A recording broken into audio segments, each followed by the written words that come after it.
if you don't mind just staying up there and taking a few questions. We're going to be as strict as we can, as I said before, because Dr. Tsai has a very busy schedule. But let me call upon Ambassador Paul Wolfowitz first. The rules of the game here are to wait for the mic and ask a question rather than making a comment. Thank you. Paul Wolfowitz, AI, and thank you very much for honoring us with this appearance. I'd like to ask you a question about Taiwan's potential role as a location for foreign businesses wanting to do business with China. It seems to me as the Chinese economy grows and the Chinese market becomes even more important, Taiwan has an opportunity to compete with Singapore and Hong Kong because of your location, because physically, may get in trouble for saying this, it seems to me a more agreeable place to live, and socially and politically it's a democracy. Right. I wonder if you would share that view, and if so, what do you think might be done, or what might you do as president to encourage that development?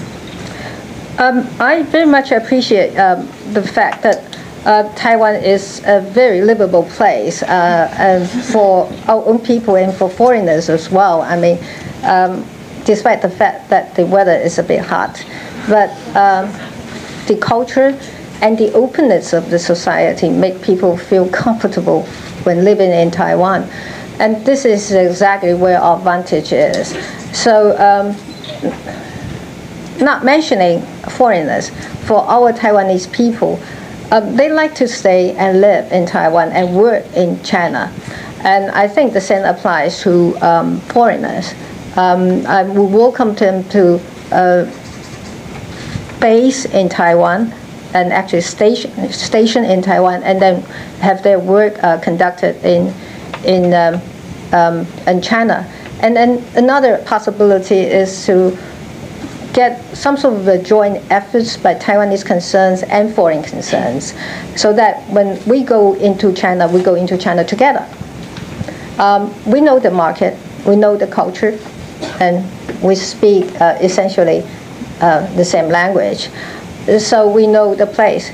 But the foreign companies or concerns have the kind of technology, a kind of international framework, which provides good protection for our business interests in China as well.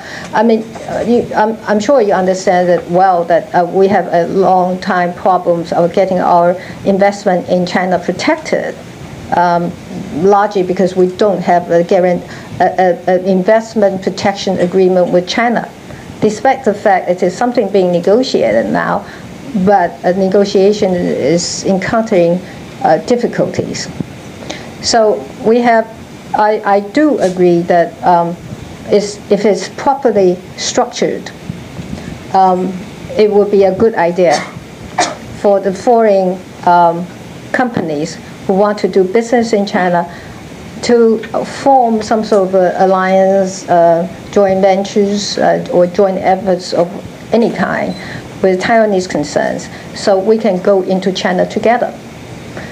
But bearing in mind, though, this could be a good idea, but there are possibilities that people might want to go to China directly, because having an operation, an office, an establishment there has the advantage of close to the market, to the production site, and therefore they don't necessarily want to have an establishment in Taiwan and operate out of the Taiwan establishment. So there are practical difficulties. Of course, there are advantages of having Taiwan as a base, but as I said, there are practical problems of being close to the production site and market. I'd also like to acknowledge the presence of Ambassador Ray Burkhart. I don't know if you have a question, Ambassador? We had plenty of questions earlier this morning. Right, okay. He's part of the government, so maybe you have a question for him. Right. Can I ask you? We'll take the questions here. Question over there. Yeah. Hi, Dr. Tsai. This is Garrett Vanderwees, editor of Taiwan Communique. Welcome to Washington, and we look forward to seeing you back here next year. Oh, I'm not sure I like that. In your talk, you emphasized the need in Taiwan for a Taiwan consensus. Can you perhaps elaborate on that concept? What are the key elements of that, and why is it so important for the discussion on the future of Taiwan?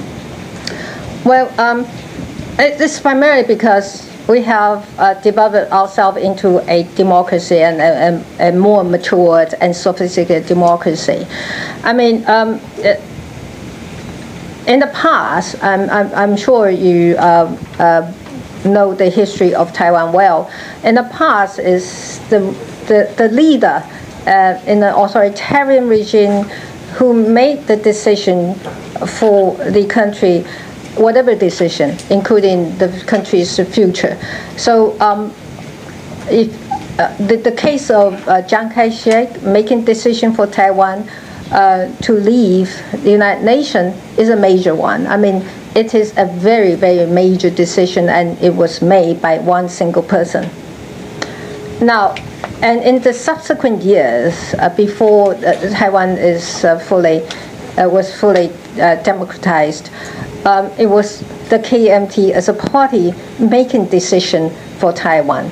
But now it's a very different situation. KMT is only one of the political parties in Taiwan. And DPP is another one. And we'll have smaller political parties as well. And DPP represents at most 50% of the population there.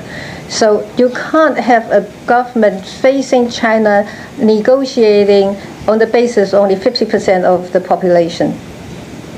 And in a major issue like our relationship with China, you need a strong consensus among ourselves.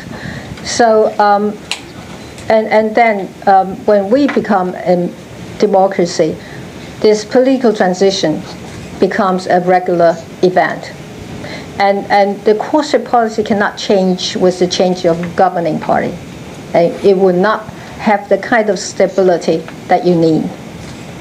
So to ensure our corporate policy has the kind of consistency, stability, and continuity, which is very important elements of a major policy. You need a strong consensus among ourselves. This is what I meant by Taiwan consensus. People have to sit down and face reality and try to find a way to form a basic position before we go to China for negotiation.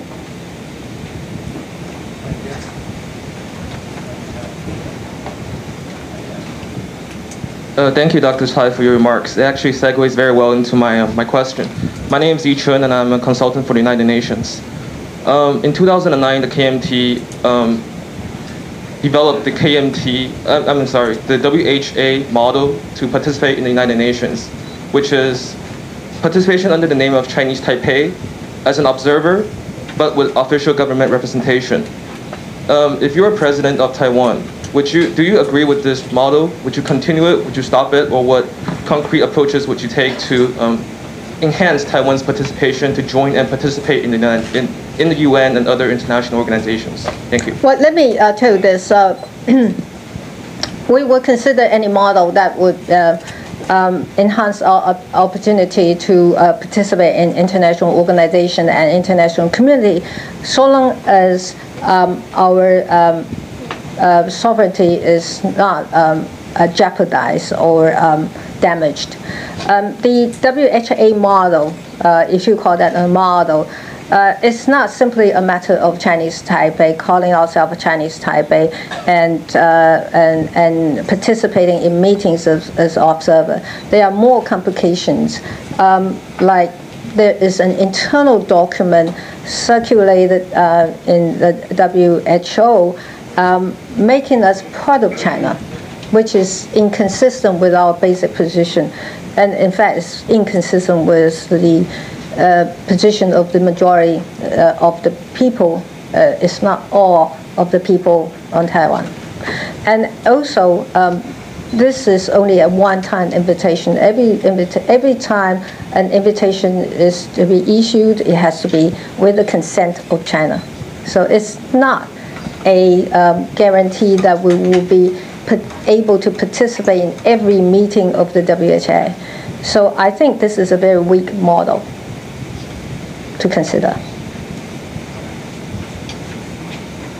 Thank you, Madam Chair. John Zhang with CTI TV 中天.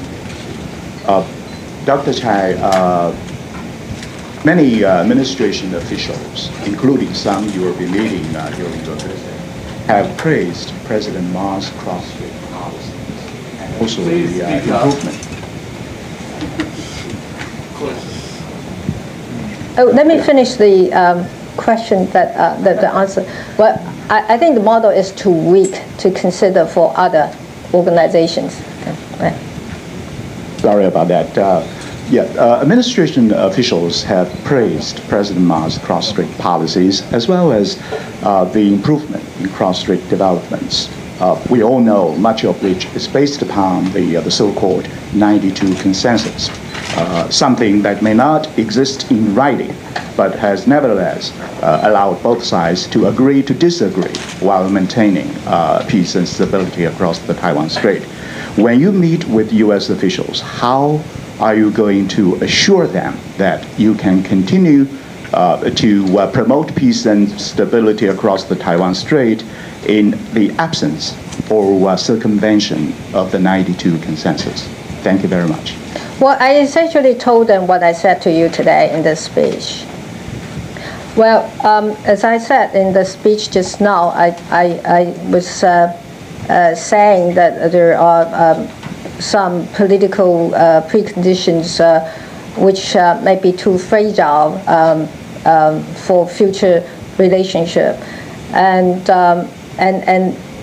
by now people generally agree that this is a fiction and is to a certain extent fabricated, and it's not going to be a solid foundation for both parties to build a long-term and broad coverage relationship.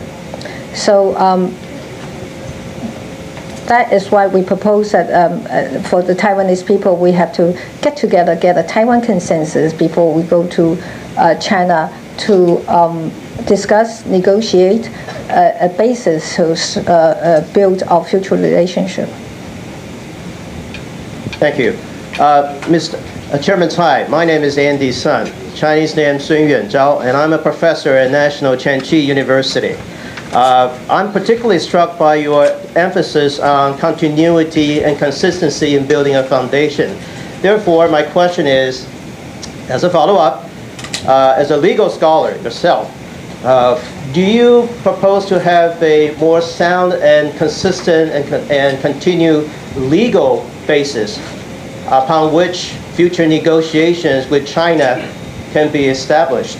And if so, what is your concrete and specific proposal on that, particularly a legal basis that you think that will be also agreeable by Beijing? And I'd like to follow up very quickly on that. Right. Legal basis. Apparently you're a lawyer too. There are ways to structure a legal basis. Of course, when I talk about Taiwan consensus, I mean that we, Taiwanese people, have to sit down and talk about it and form our own consensus. And the best way to give a consensus a political life without being disrupted by change of government in Taiwan is through legislation. So if we have a Taiwan consensus of some sort, then we would make that a piece of legislation in Taiwan so that it will govern future governments, future administrations. And then externally, you're talking about legal basis then, we're talking about agreements of some sort with China. Well, yes, we don't rule out that possibility of having an agreement signed with them. I mean, this is not something unusual when you are handling an external relationship. A quick